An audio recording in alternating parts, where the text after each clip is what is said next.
Good morning, welcome back to my channel shining blog with Sangeeta চ্যানেলে তোমাদের সবাইকে স্বাগত জানিয়ে একটা নতুন ব্লগ শুরু করছি।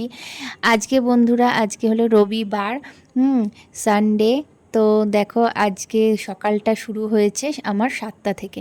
ঘুম থেকে উঠেছি 7টা, বাসি জামা কাপড় ছেড়েছি, বাসি জামা কাপড় ছাড়া, ধোয়া, কাচা আর এদিকে বাসি কাজ সব সারা হয়ে গেছে। কিন্তু 8টা থেকে দেখলাম খুব বৃষ্টি নেমেছে। সকালটা ভালোই ছিল, 8টা থেকে দেখি খুব বৃষ্টি নেমেছে। তো কি করব, বাইরে জামা কাপড়গুলো তো মেলতেই পারলাম না, ভালো করে নিগড়িয়ে জলটা ঝারিয়ে এইবারে কি করলাম বলো তো, ঘরেই দিয়ে দিলাম। হ্যাঁ, ঘরের থেকে এই যে আমার দড়িটা না একদম গ্রিলের লাগোয়া, তা এখানে দিয়ে রেখেছি সানসেটটার নিচে, তো জলটা লাগবে না অতটা, জলটা ঝরেও যাবে। ওই জন্য এখানটা দিলাম একটা নাইটি, আর ঘরে দিলাম বাদবাকি জামা কাপড়গুলো। এইভাবেই শুকাক, আর সারাদিনে কি করা যাবে। এই বৃষ্টি তো মনে হচ্ছে থামবে না, আজকে সারাদিনই মনে হচ্ছে হবে। তো বলে নাকি মনসা পুজোর দিন বৃষ্টি হয়, তো মনসা পুজো তো কালকে চলে গেছে, কিন্তু কালকে বৃষ্টি হয়নি, আর দেখো বৃষ্টি হচ্ছে আজকে। তো যাই হোক, আজকে চলে এসেছি, এই দেখো সকালবেলা রান্নাঘরে যেরকম রোজ আসি সেরকম চলে এসে ভাত বসিয়ে দিয়েছি। আর এদিকে সোয়াবিন করব, সোয়াবিন সেদ্ধ বসাবো। বন্ধুরা, তোমাদের সাথে সেই সকালের পরে আবার দেখা হলো। এখন এখন বাজে সন্ধ্যে 6:30। তো 6:30টার সময় দেখা হলো, সকাল থেকে তোমাদের সাথে দেখাই হয়নি সেই সকালের পরে। দুপুরে তোমাদের সাথে দেখা হয়নি, আজকে শরীরটা একটু ভালো ছিল না, ওই জন্য আর তোমাদের সামনে আসতে পারিনি। হ্যাঁ, তো এখন এসেছি, এখন বাজে 6:30। আর মেয়েকে আঁকা স্কুলে দিয়ে এসেছি। ওর মেয়ের 6:30 থেকে আঁকার ক্লাস ছিল, তাই দিয়ে এলাম। আজকে থেকেই যাচ্ছে নতুন, তো দিয়ে এসেছি।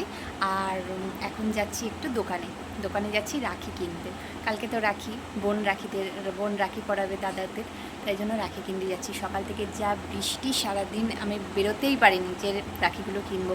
তো মনে করছিলাম বিকেলবেলাটা যেন বৃষ্টি না হয়, তাহলে একটু দোকানে যাব এগুলো কেনার জন্য। তো চলো বন্ধুরা, দোকানে গিয়ে তোমাদের সাথে দেখা হবে, চলো। তো বন্ধুরা দেখো, আজকে একটু আমার ব্লগটা একটু অন্যরকম হলো। আজকে সারাদিনে রান্না বান্না খাওয়া আমি কিছুই দেখাতে পারলাম না তোমাদের, কারণ আমার একটু শরীরটা খুবই খারাপ ছিল। তাই তোমরা তো সবই বুঝতে পারো, বন্ধু তো তোমরা, তাই তোমরা আমার একটু পাশে থেকো। হ্যাঁ, মানিয়ে নিয়েও একটু। তো বিকেলবেলায় দেখো একটু যাচ্ছি ছেলেকে নিয়ে, বর আর আমি যাচ্ছি একটু রাখি কিনতে। ছেলে পছন্দ করে রাখি কিনবে বলল। তো মেয়ে তো আঁকার ক্লাসে, মেয়েকে তো রেখে এসেছি, আর বাজার টাজার করে নিয়ে মেয়েকে নিয়ে বাড়ি যাব। তা এই দোকানটায় এসেছি রাখি পছন্দ করতে, কিন্তু পছন্দ হলো না। ছেলে বলল, না মা, আমার এখানে পছন্দ হচ্ছে না। তো একটু ভালো করে দেখলাম, দেখে টেকে নিয়ে চলে গেলাম স্টেশনের দিকে। তো এই ট্রেনটা যাচ্ছিল বলে আমরা একটু দাঁড়িয়েছিলাম।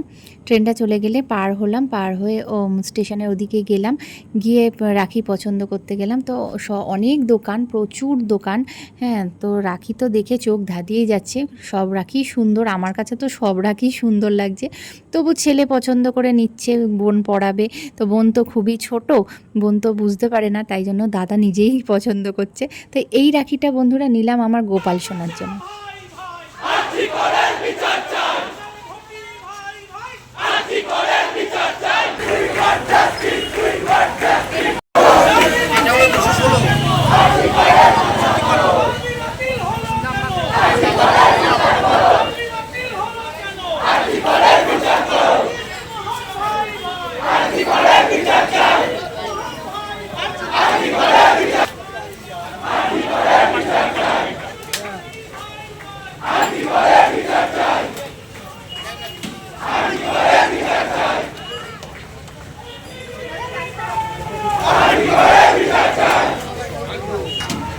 প্রতিবাদ যেন থেমে না যায়, বিচার যেন অবশ্যই হয়, এটাই চাই। তো বন্ধুরা দেখো, মিষ্টির দোকানে রসগোল্লা নিতে দাঁড়িয়ে পড়েছি। বোনের জন্য রসগোল্লাই নেবে, মানে দাদা বলল যে না, বোন রসগোল্লা পছন্দ করে, মা রসগোল্লাই নাও। তো রসগোল্লা নিলাম। আর ফুলের দোকানে চলে এসেছি, ফুলের দোকানে এসে মালা নিলাম, রজনীগন্ধার মালা নিলাম একটা গোপাল সোনার জন্য। আর তুলসী পাতা নিলাম। ফুল তো প্রচুর আছে আমার বাড়িতে, তোমরা তো দেখোই, তাই ফুল আর নিইনি, মালা নিয়েছি আর তুলসী পাতা নিয়েছি।